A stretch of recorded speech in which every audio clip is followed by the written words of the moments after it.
Hi friends, Kerala style கலத்தப்பம் செய்யலாம் வாங்க. ஒரு கப் பச்சரிசி எடுத்து 2 மணி நேரம் ஊற வச்சு கழுவி மிக்ஸி ஜாரில் போட்டிருக்கேன். இதில் 2 ஏலக்காய், 2 ஸ்பூன் சாதம், கொஞ்சம் தண்ணி ஊற்றி நல்லா நைஸாக அரைச்சிக்கலாம். பாருங்கள், இந்த அளவுக்கு. இப்போ வேறு பாத்திரத்துக்கு மாற்றிக்கலாம். எந்த கப்பில் பச்சரிசி அளந்தமோ அதே கப்பில் 1 கப்பு வெல்லம், 1/4 கப் தண்ணி ஊற்றி நல்லா இதை கரைச்சி எடுத்துக்கலாம்.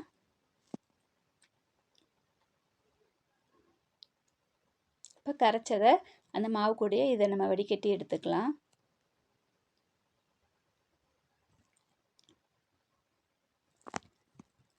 நல்லா கலந்து எடுத்துக்கலாங்க. இப்போ இதில் 1/2 ஸ்பூன் பேக்கிங் சோடா, 1/4 ஸ்பூன் உப்பு சேர்த்து நல்லா கெட்டி இல்லாமல் கரைச்சி எடுத்துக்கலாம். இப்போ நம்ம குக்கர் வச்சு அதில் நெய் ஊற்றி தேங்காய் சின்ன சின்ன பல்லாக கட் பண்ணி அதில் போட்டு நல்லா வறுத்து எடுத்துக்கணும். பாருங்கள், இது மாதிரி வறுத்தெடுத்ததுக்கப்புறம் அந்த மாவை இதில் நம்ம கொட்டிடலாம். ஸ்லிம்மில் வச்சுக்கணுங்க. மேலே விசில் எடுத்துக்கணும். விசில் எடுத்துட்டு ஸ்லிம்மில் 20 நிமிஷம் வச்சு எடுத்தோம்னா கேரளா ஸ்டைல் கலத்தப்பம் ரெடி.